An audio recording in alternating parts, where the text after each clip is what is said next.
À la base, je voulais pas forcément performer, mais maintenant je me rends compte que c'est possible de performer post-grossesse et en ayant 2 enfants. Vous écoutez le 4e épisode de Fartlek, le podcast 100% course à pied qui parle de sujets qui vous concernent. Présenté par Thibaut Huget et produit par Belgium Running. Salut à toutes, salut à tous, c'était l'une des belles images des derniers 20 km de Bruxelles, un podium féminin avec 100% de mamans. On avait Sophie Hardy, la lauréate, Amélie Saucé et Amélie Bien qui sont toutes les trois des jeunes mamans de 2 enfants. Alors pour nous l'occasion était belle aujourd'hui de parler de ce sujet particulier et pour cela j'ai la chance d'accueillir à mes côtés Amélie Saucé. Salut Amélie. Bonjour Thibaut, merci de m'accueillir. C'est un sujet qui me tient à cœur, que tu vas expliquer, mais voilà, merci d'avance. On va expliquer le sujet, tu vas bien ? Oui, super, oui. Ouais. En forme pour une petite demi-heure d'échange ? Oui, ouais. Écoute, c'est agréable. Je pense que les podcasts maintenant, dans notre quotidien, c'est gai. En courant, ça m'arrive souvent d'écouter des podcasts, donc c'est l'occasion de Super, c'est ce qu'on va partager. essayer. Ici, on va profiter de ta présence pour parler de maternité et course à pied. Donc, comme je l'ai dit, tu es maman de 2 enfants. Et la question qu'on va poser, c'est est-ce qu'il est possible de performer après avoir été maman ? Et je te propose d'entrer directement dans le vif du sujet avec la première partie de ce podcast, l'échauffement. On n'a pas encore parlé échauffement. Je vous propose un échauffement avant de partir courir.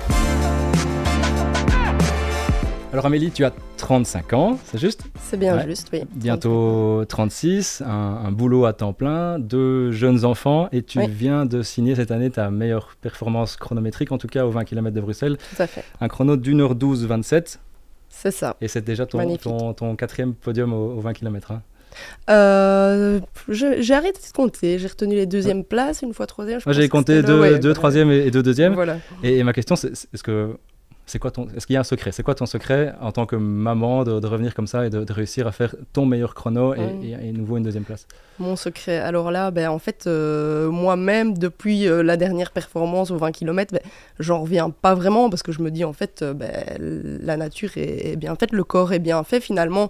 J'ai l'impression qu'avoir des enfants, forcément, y a plus de fatigue, le quotidien est plus chargé, mais au final, c'est des moments où j'arrive à m'évader et tout en continuant des entraînements, j'arrive à performer, mais du coup, je n'explique pas vraiment pourquoi.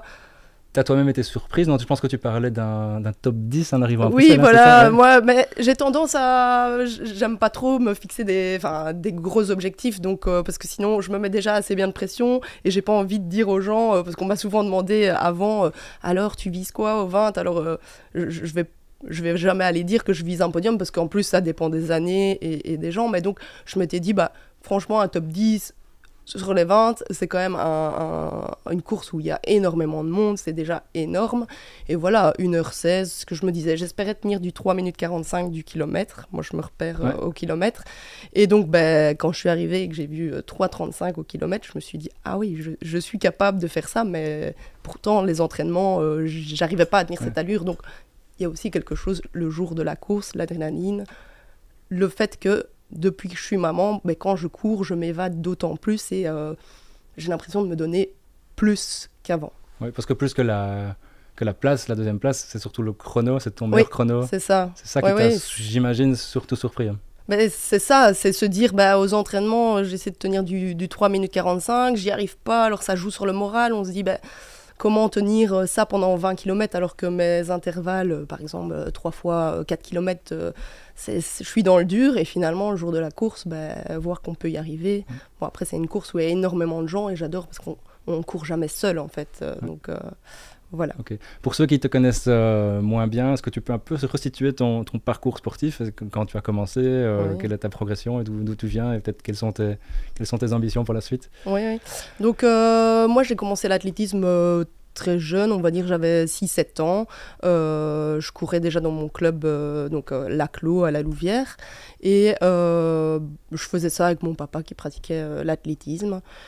On faisait donc c'était saison piste cross, bon, c'est vrai qu'on allait régulièrement. Et puis, j'ai continué à courir, en fait, avec plus ou moins d'assiduité selon les périodes de ma vie, hein, que ce soit les études avec la vie estudiantine qui prend une part et qui n'est pas toujours compatible. Et puis, voilà, tout à fait. Ensuite, les grossesses, forcément, où là, j'ai continué un peu, puis j'ai stoppé. Donc, à chaque fois... Sinon, voilà, j'ai toujours pratiqué en fait ce seul sport, l'athlétisme, et que je trouve que c'est un sport facile parce qu'on prend une paire de baskets, peu importe où on est, sur le temps de midi au travail, si on a l'opportunité, voilà, on peut le faire un peu partout et voilà. Tu nous rappelles tes enfants, ils ont quel âge? Oui, donc j'ai Zoé qui a 6 ans et demi et Gabi 2 ans et demi. Voilà, 4 ans d'intervalle entre les deux. Je pense avoir lu quelque part que tu avais dit que après tes grossesses, tu allais lever le pied. Oui, bon, à mon avis, j'ai dû dire ça à un moment. C'est pas le cas finalement. Non, en fait, avant ma grossesse, je me disais, forcément, on a un enfant pour l'organisation, parce que c'est surtout ça le plus dur, c'est l'organisation après. Et donc, je me disais que jamais je pourrais refaire des chronos comme je faisais avant. Donc, oui, j'ai dû dire qu'à mon avis, j'allais lever le pied. Et finalement... ce qui est bizarre, c'est que mes entraînements n'ont pas forcément beaucoup changé. Enfin, si, forcément, l'allure, on l'a modifiée en fonction des performances, mais ça ne me semble pas plus dur de courir post-grossesse durant l'entraînement en tant que tel. Et voilà, et je vois que finalement, mon corps réagit bien. Enfin, bien, il y a quand même plus de blessures, parce que l'âge est là, et c'est vrai que je sens que j'ai besoin de plus de temps pour récupérer, mais voilà, donc lever le pied finalement, après on se dit qu'on va lever le pied, puis on refait une course, on voit qu'on n'est pas si mal, et finalement c'est ça qui me permet de me motiver, de refixer des objectifs, et de me dire allez, je continue, il y a peut-être quelque chose à aller chercher entre guillemets, parce que c'est toujours... Moi, je me mets des objectifs personnels. Voilà, je ne rêve pas non plus de... j'ai envie de dire de top nationaux, mais voilà. Mais tu n'as jamais été aussi forte sur les distances plus longues? Non, j'ai jamais été aussi forte. Ici, c'est vraiment mon record sur les 20 km. J'ai battu mon temps de près d'1 minute 30 par rapport à 2019. Donc, voilà. Ok. Déjà, une petite chose par rapport à ta maternité, ta grossesse. Tu avais repris... T'avais repris assez vite après la naissance de ton dernier enfant Après la naissance de la... Oui, à chaque fois, j'ai repris plus ou moins à 3-4 mois. Donc, j'attendais toujours d'avoir fini mon suivi kiné post-natal. Et puis, j'ai repris. Donc, avec la première, j'ai repris.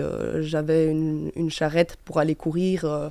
Et donc, voilà, on partageait parfois ces moments parce que, encore une fois, l'emploi du temps, il faut essayer à caser tout. Mais voilà, et pour la deuxième, c'était un peu plus compliqué parce que, comme elles ont 4 ans de différence, la charrette, c'est bien quand on court avec une, mais quand on a l'autre qui pèse déjà son poids, plus, donc c'était un peu plus dur. Donc là, voilà, organisation différente, mais sinon, j'ai recommencé au bout de 3-4 mois. Et l'envie de performer est revenue vite, ou c'était vraiment une approche plus se vider l'esprit et reprendre le sport? Au début, c'était vraiment se reprendre pour physiquement remuscler un peu, pour le physique et pour le bien-être mental, parce que moi, la course à pied, ça fait partie de mon quotidien. Si je cours pas, déjà, j'ai un manque et je me sens pas bien mentalement non plus. Donc, c'est mon exutoire, j'en ai besoin. Donc, j'avais repris en me disant, on verra, je vais recommencer mollo, mais je ne m'étais pas vraiment fixé d'objectif. Et c'est quand j'ai refait peut-être la première fois un 10 km et je me suis dit, je suis quand même pas si loin de mes temps. Alors là, du coup, ça s'enchaînait en se disant, je vais refixer, par exemple, un autre 10 km. Et là, voilà, je vais demander vraiment un plan à mon coach qui me suit depuis des années et qui me connaît pour essayer de performer. Et donc, voilà, à la base, non. Donc, je voulais pas forcément performer. Mais maintenant, je me rends compte que c'est possible de performer post-grossesse et en ayant 2 enfants. Et ton approche est la même qu'avant, finalement?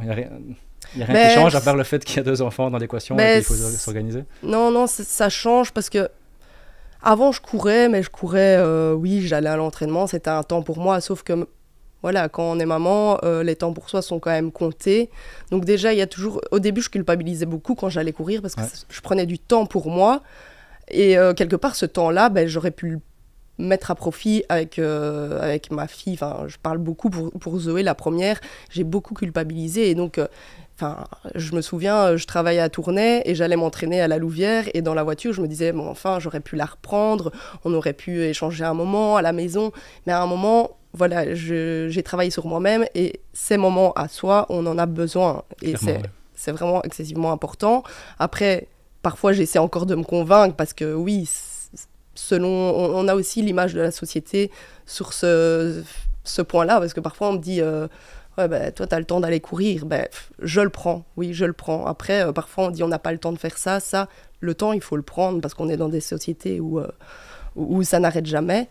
Et donc, voilà, moi, maintenant, ce temps, j'ai appris à le prendre. Après, ça demande une organisation au quotidien que je fixe dès le dimanche soir, lundi matin. Il faut que je sache exactement où caser mes moments de jogging parce que c'est pas... Ok, c'est intéressant cette notion de culpabilité qu'il faut pouvoir gérer, accepter et aussi cette notion d'organisation. C'est ça. En tout cas, on voit que pour toi, la maternité n'a pas d'impact du tout même, au contraire sur la performance. Et on va essayer de mieux comprendre, on va essayer de mieux comprendre ce qui se cache derrière tout ça, en allant plus loin, en essayant aussi de partager des conseils pour tous ceux qui nous écouteraient. Et on va passer à ça dans la seconde partie du podcast, dans les intervalles. Vos séances de qualité intervalles. Des intervalles. Intégrer des intervalles. La durée des intervalles, le nombre de répétitions, le nombre de séries. J'ai une question, je vais aller droit au but. Est-ce que quand on t'a demandé de venir ici et de parler de maternité, de course à pied, est-ce que tu t'es dit, est-ce que c'est une question qui finalement n'a pas trop de sens, ou justement tu trouves ça intéressant qu'on puisse en parler et qu'on puisse mettre ce débat qui n'existe pas trop sur la place publique au premier plan? Non, tout à fait. Quand on m'a demandé, j'ai eu un peu peur parce que je me dis, moi je suis pas scientifique, je ne sais pas exactement. Enfin, après j'ai mon avis sur la chose, mais je trouve ça super intéressant qu'on puisse en parler, qu'on puisse partager l'expérience, comme on disait, la notion de culpabilité, le fait de... Bon, après, je me suis jamais vraiment intéressée vraiment au fait de me dire, après mes grossesses, je vais performer. Parce qu'en fait, il n'y a pas grand-chose sur le sujet. Moi, je m'étais renseignée aussi sur le sport pendant la grossesse. Et à l'époque, il n'y a pas beaucoup de choses pour nous cadrer et pour nous mettre à l'aise par rapport à ça. Et ici, performer après grossesse, c'est vrai que c'est en évoluant au fur et à mesure post-grossesse et en voyant encore une fois avec le podium de 20 km, on se rend compte que voilà, on est toutes les trois mamans et qu'on arrive à compiler. Et que... Donc voilà, je trouve ça hyper intéressant comme sujet. C'était une image sympa. Mais d'ailleurs, juste une petite précision, ici on discute entre nous et on n'a pas du tout la prétention d'avoir un avis scientifique ou un avis médical. Hein. Donc pour ceux qui ont des doutes et qui se posent des questions, on les renvoie évidemment vers les spécialistes et vers leur médecin. C'est évidemment le meilleur conseil qu'on peut donner. De toi, de ton côté, est-ce que cette question de « je vais encore pouvoir performer », tu te l'es vraiment posé? Tu t'es dit « ah non, je suis maman, c'est fini, une maman égale fin de carrière », entre guillemets? Oui, c'est ça. Pour moi c'était non, je suis maman, je vais plus pouvoir faire des temps comme ça. Enfin, je pensais pas que c'était possible. Je m'étais jamais non plus vraiment renseignée. J'avais jamais... mais il y avait pas beaucoup de... Je pense que c'est plus de notoriété maintenant quand on dit on peut tout à fait coupler les deux, parce qu'il y a eu plein de célébrités sportives qui ont su être performantes après. Mais sinon, pour moi, non. Je m'étais dit directement, après avoir eu un enfant, je fais une croix, entre guillemets, sur les belles années. Quand on remporte un jogging, c'est toujours gai.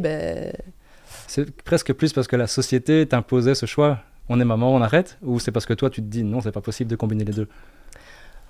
Il y a un peu des deux, dans le sens, toujours cette notion de temps à prendre, mais c'est plus moi qui me disais que c'était pas possible et que, physiologiquement, je pensais pas que c'était possible de pouvoir continuer vraiment à performer. T'as pas été dérangée par le regard des gens ou sur le fait que... Non, après... On apprend aussi à vivre avec, parce que c'est pas vraiment le regard de elle va performer avec un enfant, c'est plus toujours cette notion de elle court, moi c'est ce que je me dis de l'extérieur. Parfois il y a des gens, ils pensent que j'ai que ça à faire, courir. Non, en fait j'ai une vie de famille, j'ai une vie sociale aussi. J'ai ma vie avec mon temps plein et donc c'est pas évident. Et une passion. Voilà, Ouais. et une passion et que je dois... pour moi, c'est vital de continuer. Après, j'ai toujours été sportive et il y a d'autres sports, mais voilà.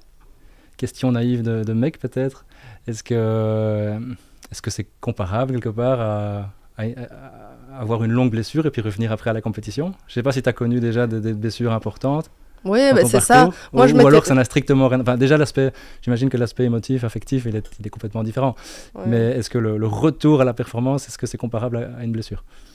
Mais oui, c'est comparable. Après, je pense vraiment que peut-être post-grossesse, il se passe des choses parce que je pense que scientifiquement, il y a une part de la performance qui vient du fait qu'on a été maman et peut-être que le corps change et qu'on a peut-être une capacité aérobie supérieure, je pense, tout avec l'âge, mais on peut comparer ça parce que moi, clairement, je me disais, j'arriverai jamais à revenir parce que s'arrêter 9 mois, voilà, c'est compliqué. Et on sait que l'athlétisme, parfois, même des gens qui courent, occasionnellement, ils vont s'arrêter de courir une semaine ou deux, après, c'est dur.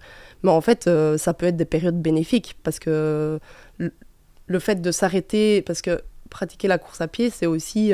moi, je me mets toujours des objectifs au début de la semaine. Bon, je vais courir 4 fois semaine, je dois placer ça dans mon timing. Et du coup, c'est aussi parfois une discipline qu'on s'impose et qui est fatigante parfois, même si ça reste une passion, mais tout compilé. Et donc, se dire qu'ici, une blessure, c'est un peu la même chose. On peut revenir... d'une blessure. C'est pas une comparaison qui te dérange? Non, pas du tout. Non. Après, je pense que physiologiquement, il y a des choses différentes, mais je pense que ça peut en motiver aussi plus d'un après. Ok. Si j'ai bien compris, tu as dit à un moment que tu avais des capacités supérieures après la grossesse? Alors, tu ressens que tu moi, oui, j'ai vraiment ce ressenti. À quel niveau? Qu'est-ce que un potentiel supérieur? Ouais, moi je me dis déjà qu'au niveau respiratoire, si j'arrive à tenir des allures comme ça, c'est qu'il y a eu une amélioration quelque part. Alors je ne l'explique pas. Tu as une explication à ça, je l'ai déjà dire? Moi, c'est mon ressenti, c'est qu'en faisant des entraînements, en comparant ce que je faisais avant, après, je vois bien que j'y arrive, alors que, voilà, avant, mais je ne l'explique pas. Tu as pu en discuter avec le milieu médical ou avec des personnes? Non, avec mon coach, souvent, lui, à chaque fois, il est super étonné, parce qu'on s'entraîne, je m'entraîne beaucoup à distance, du coup, il me donne mon plan, et moi, j'aménage mon temps comme je peux, et alors... je lui ai déjà dit, mais comment ça se fait? Ici, les 20 km de Bruxelles, il ne pensait pas que j'allais faire un temps pareil, mais pour lui, c'est le facteur de post-grossesse et âge qui joue un peu des deux, mais on ne l'explique pas. Et voilà, après, encore une fois, peut-être aussi la motivation, le fait que voilà, c'est vraiment un temps qu'on prend pour soi, pour courir. Et j'ai l'impression qu'il y a une part de psychologique aussi. Et puis, on est peut-être aussi plus épanoui. Être maman, c'était pour moi mon rêve. Et donc, est-ce que le fait d'être épanoui et de pouvoir en même temps compiler son sport fait que ça peut jouer sur la performance Okay. Voilà. Donc, dans ton cas, c'est la question on peut même la poser à l'envers. C'est pas est-ce qu'on est capable d'être performant après la grossesse, c'est pourquoi est-on plus performant après la grossesse, dans ton cas. Après, j'imagine qu'un cas n'est pas l'autre et qu'on va trouver beaucoup de contre-exemples aussi, j'imagine. Oui, j'ai pas analysé en masse, mais... Mais il y avait une étude qui a été faite par l'INSEP et qui a été relayée par Zatopek Magazine. Et sur les 150 marathoniennes les plus rapides de l'histoire, il y a 37 parmi elles qui sont devenues des mamans. Et il y a 70% donc, de cette part-là, de ces 37, qui ont battu leur record personnel après avoir été maman. Donc c'est pas du tout quelque chose d'unique, c'est pas du tout une exception. C'est ça. Après, c'est compliqué de déterminer l'explication et souvent, dans les quelques analyses scientifiques qui sont faites, c'est plutôt le fait que la marathonienne était encore jeune et qu'elle avait un potentiel elle avait la possibilité d'arriver à son pic de forme par la suite. Donc, est-ce que c'est l'âge, est-ce que c'est la grossesse? Je n'ai pas la réponse. Oui, voilà, j'ai pas la réponse non plus. Mais c'est vrai que je m'interroge quand même. Enfin, c'est parce qu'il n'y a pas beaucoup d'études et d'articles là-dessus, encore une fois. Mais... En tout cas, avant d'être maman, pour la deuxième fois, tu sentais que tu étais encore dans une phase de progression potentielle. Oui, si tu n'avais pas été maman, tu aurais continué aussi à progresser. Oui, sans doute, parce que, et surtout dans la course de fond, je pense que l'âge fait aussi, on mûrit aussi, on a une autre maturité, on s'entraîne peut-être plus ou moins assidûment, donc voilà, je pense que j'aurais continué à performer. Après, dire si ça aurait été le même scénario, on n'en sait rien, on ne le saura jamais. Et si tu es maman dans 2 ans, pas sûr que tu fasses 1h11 dans 4 ans, 20 km. C'est ça que je veux dire aussi, l'âge a toujours une... Ouais, c'est ça, je me dis, ce qui devient compliqué, c'est que le corps, on a beau dire, la course à pied, c'est quand même traumatique, et donc je le sens quand même au fur et à mesure des années, que je récupère plus de la même façon, qu'il y a des bobos qui apparaissent par-ci par-là, donc c'est plus cette notion de récupération à un certain âge qui viendrait un peu troubler les performances, je pense. Okay. Sur le plan personnel, sur le plan des ressentis, peut-être de l'émotion, c'est quoi le plus difficile pour revenir après la grossesse? C'est cette notion de culpabilité dont tu parlais précédemment? Oui, c'est vrai que moi, ça, je l'ai encore, en fait. C'est ça qui est fou, c'est que j'ai beau te dire que, oui, pour moi, la culpabilité, c'est un moment, de toute façon, qu'il faut prendre pour soi, et voilà, tant mieux si on prend ce moment et qu'on va faire sa passion et faire un tour en courant. Mais c'est vrai que c'est vraiment ça et la gestion du planning. Donc il y a la culpabilité et la gestion du planning. Pour moi, c'est... Si on pouvait me dire, bon allez, on réduit ton temps de travail de moitié et tu peux un peu plus... prendre le temps aussi, parce que parfois... tu lances un message. Oui, je lance un message à mon employeur. Non, mais parfois j'ai 1 heure pour aller courir, c'est une heure top chrono. Et le fait de prendre ta fille avec toi sur le podium des 20 km de Bruxelles, c'est ça, je pense. C'était quelque part une manière de déculpabiliser, ou c'est juste profiter, partager l'émotion? Maintenant, la plus grande a 6 ans et demi, donc elle comprend tout ce qui se passe autour, et c'est vrai que quand elle était petite, c'était plus moi qui le prenais par fierté, en me disant c'est quand même une belle chose d'accomplir des podiums, des temps, et tout simplement de courir en étant maman.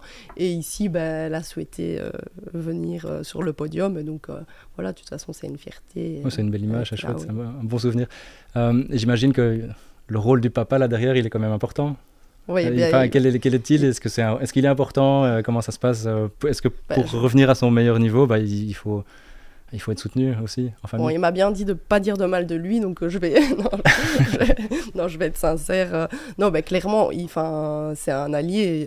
Quand je me fixe un objectif, je lui dis, écoute, voilà Manu, j'aimerais bien faire les 20 km de Bruxelles, ce que je lui ai dit ici.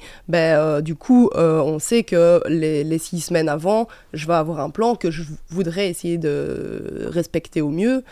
Mais donc c'est du temps qui prend, c'est sur le temps familial, parce que il aime bien aussi faire du sport, et tout simplement, lui il aime bien rouler à vélo, et donc c'est le dimanche matin de 8h jusqu'à midi.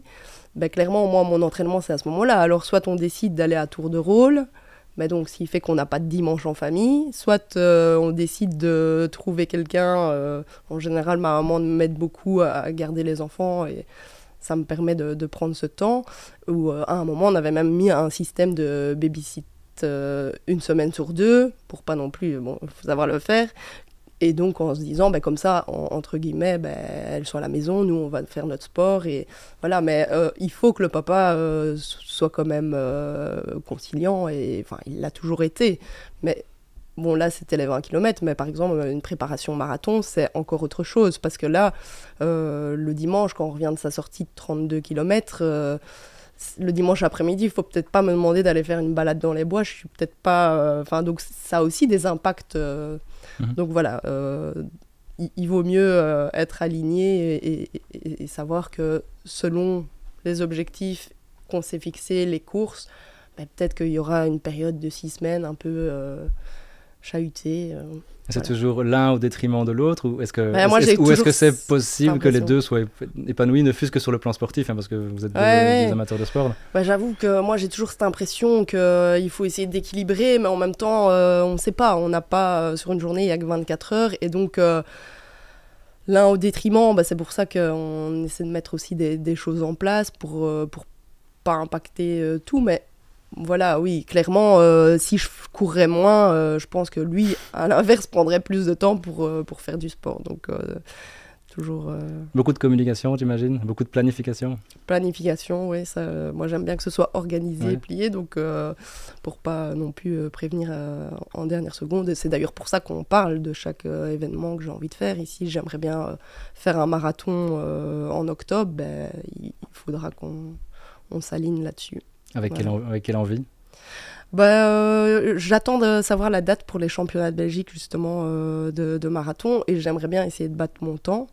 Donc voilà, je croise les doigts pour ne pas non plus être blessée d'ici là, parce que voilà, je disais que la récupération post-20 km avait été compliquée, et il y a une petite périostite naissante, donc c'est toujours... Il n'y a pas de voilà.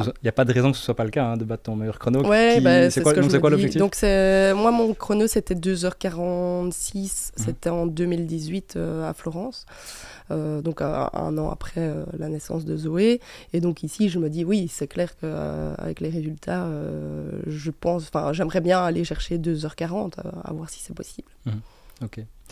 Des mamans ou des futures mamans qui aiment la course à pied, il y en a beaucoup dans ton cas, et donc est loin d'être unique. Est-ce que de façon générale, tu as des conseils à partager pour celles qui seraient dans ton cas, hein, donc il y en a plein. Hein, qu'est-ce que tu conseillerais à une jeune maman qui vient d'avoir un enfant, son deuxième enfant, et qui veut reprendre la course à pied?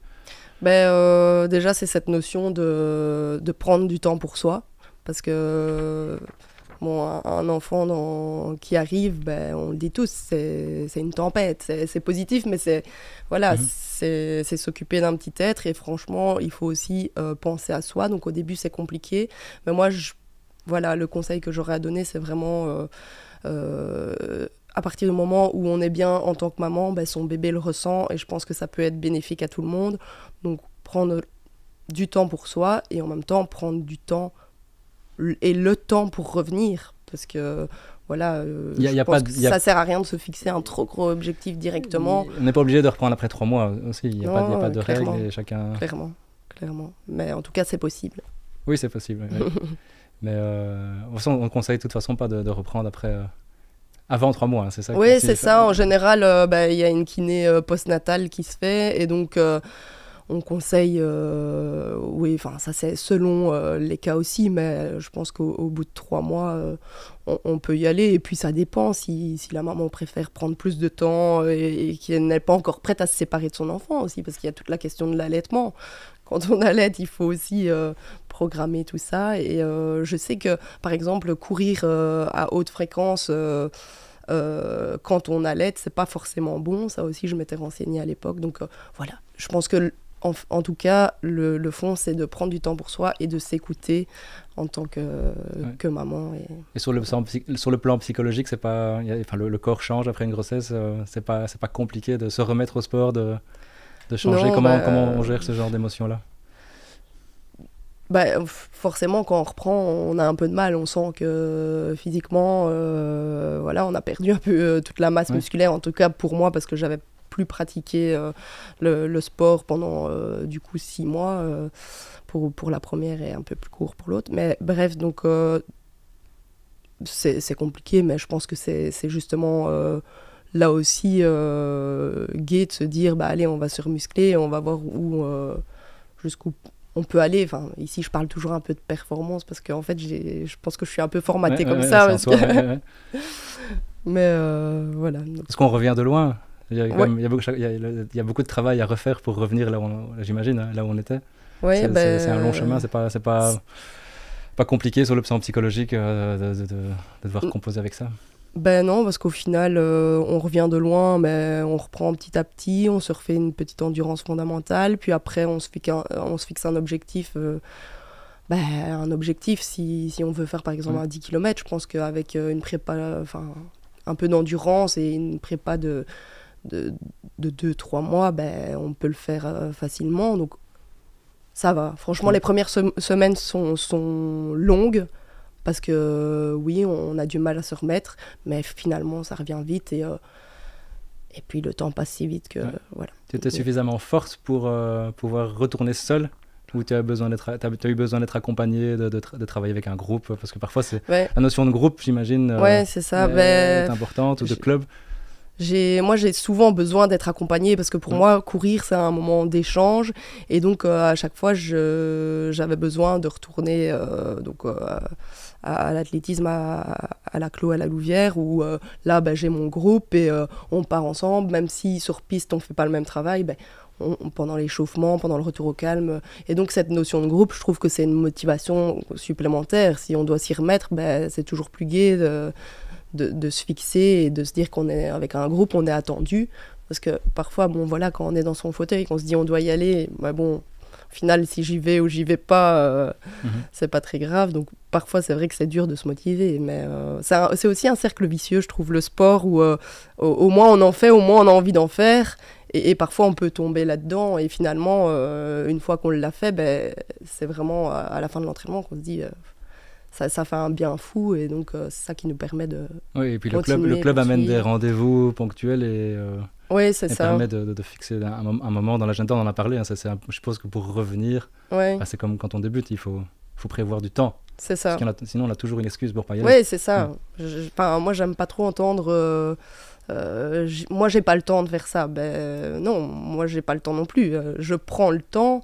Alors ça peut paraître facile à dire, mais moi par exemple je m'autorise 2 sorties semaine avec le groupe parce que j'aime ça et j'aime pas trop courir seule. Mais en même temps, parfois, j'ai pas d'autre choix. Je vais mettre mon réveil plus tôt avant le travail pour aller courir sans impacter le temps de famille aussi. Et comme ça, je culpabilise pas cette notion aussi de se dire moi, je fais ça pendant que les autres dorment encore. Ça me fait du bien pour ma journée, pour ma prépa générale et en même temps, ça n'impacte personne, quoi. Et côtoyer, j'imagine qu'il y en a, côtoyer d'autres femmes dans le club ou en dehors qui ont vécu la même expérience que toi, sans doute à d'autres niveaux, des niveaux de performance. Est-ce que ça aide?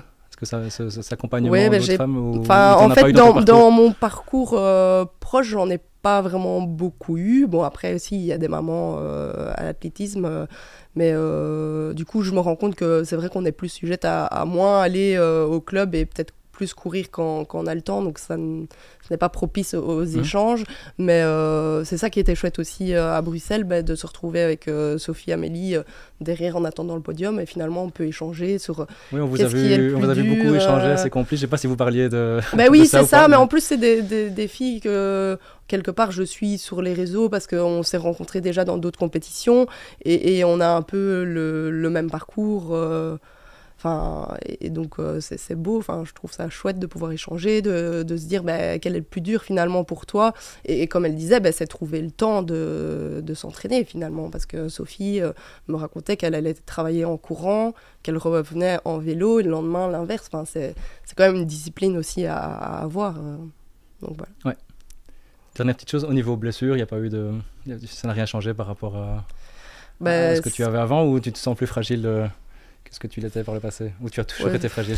Non, j'ai pas toujours été fragile, mais c'est vrai que je sens d'autant plus les blessures. Mais alors, il y a plein de choses qui font aussi, c'est que il y a l'âge, il y a le fait que...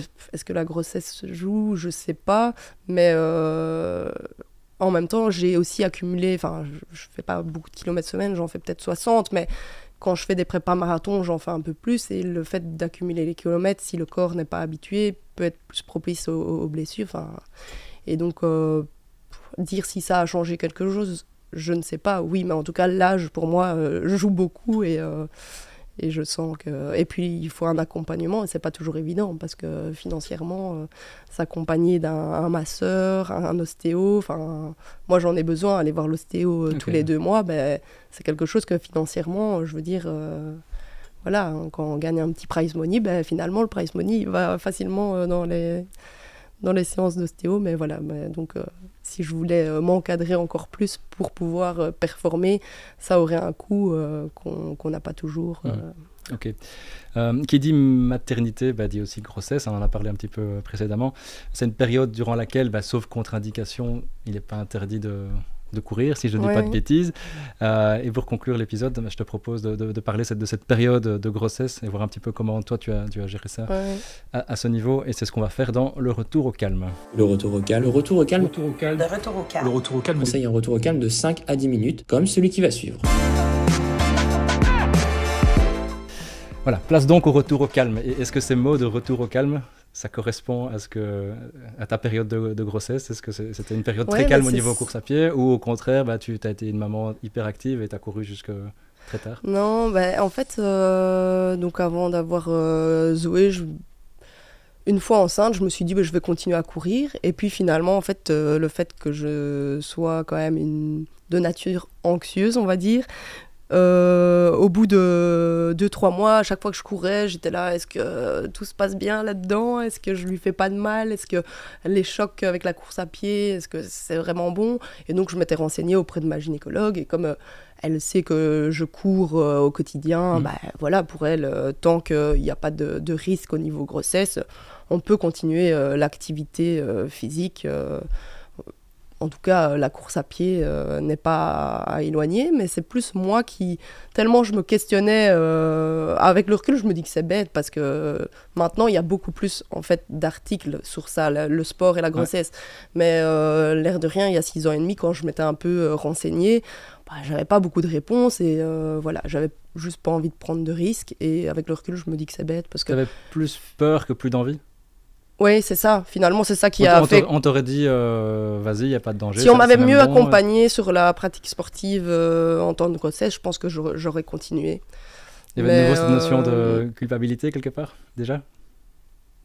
C'est ça, oui, c'est l'anxiété liée au fait, est-ce que c'est vraiment bon? Et finalement, maintenant, quand je lis des articles là-dessus, si, il y a encore une fois le bien-être de la maman, et puis... Maintenant, quelque part, c'est prouvé, le bien-être de faire du sport en temps de grossesse sur l'enfant. Donc, voilà. Après, une nouvelle fois, on n'est pas médecin, et on invite chacune bien sûr.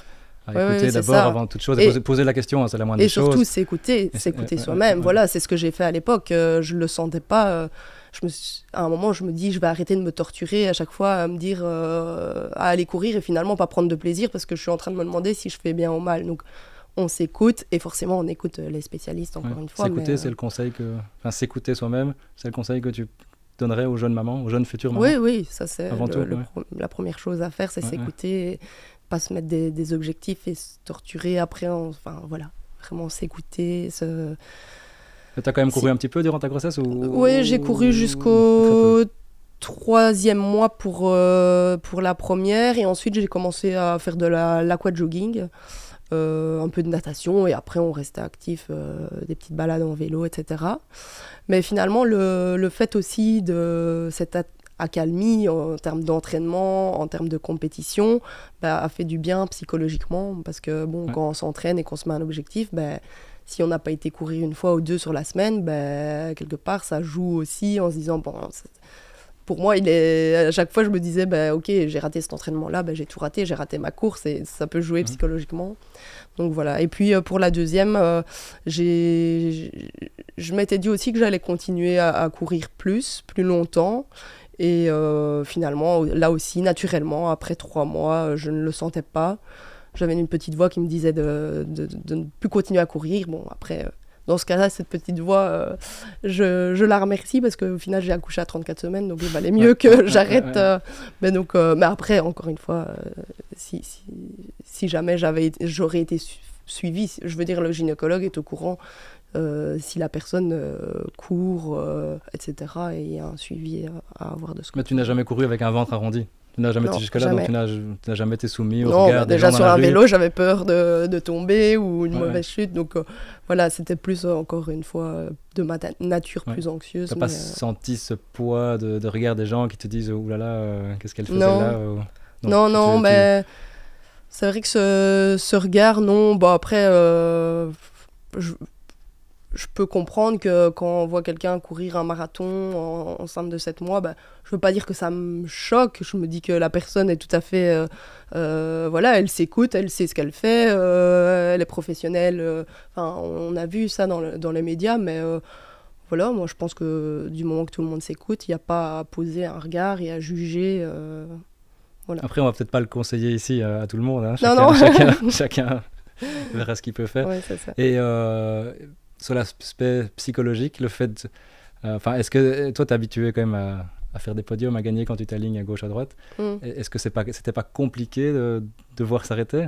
Est-ce qu'il n'y a pas cette dépendance à l'adrénaline au kilomètre, mais aussi au résultat sportif? Ouais, et c'est aussi pour ça que je me suis dit, post-grossesse, je vais plus performer, parce qu'en fait, j'ai toujours du mal. Par exemple, je vais pas aller faire un jogging si je suis pas entraînée, quoi. C'est ma notion de compétitivité, et je pense que ça, je l'ai en moi, mais voilà, c'est un jour, je me dis que de toute façon, entre guillemets, j'irai à une course et ça s'arrêtera. Je vais pas continuer non plus jusqu'à, je l'espère, mais jusqu'à 60 ans à avoir un niveau pareil. Mais c'est vrai que cette notion de aller à un jogging, être sur le podium, c'est toujours valorisant. J'ai eu du mal avec ça, et c'est aussi ce point-là que j'avais peur post-grossesse. Bon, finalement, ça n'a été que bénéfique. On met une parenthèse de minimum 18 mois presque sur les podiums, hein, quand on a un enfant. Oui, ça dépend aussi. Encore une bonne année en tout cas. Oui, c'est ça. Mais finalement, le temps passe si vite que voilà, c'est vite oublié. Ça vaut le coup. Oui. Allez, on arrive à la fin de cet échange. C'était super intéressant. En tout cas, Amélie, merci beaucoup. Merci à toi. Merci pour le partage de l'expérience et d'être venue jusqu'ici. Et encore, félicitations pour tes derniers résultats à Bruxelles. Puis j'imagine ton prochain marathon, tu nous diras où. Okay. Et j'espère que les résultats seront à la clé. Merci de nous avoir suivis jusqu'au bout de cet épisode. Pour ne rien louper de l'actu du running, n'hésitez pas à continuer à nous suivre sur les réseaux sociaux de Belgium Running, ainsi que sur les sites d'info de la DH et de l'avenir. Je m'en voudrais de ne pas remercier Corentin Capel pour le boulot effectué en coulisses. Merci à toi, Corentin. Et merci à Ladbrokes pour la mise à disposition du studio. À très bientôt pour un nouvel épisode. Ciao.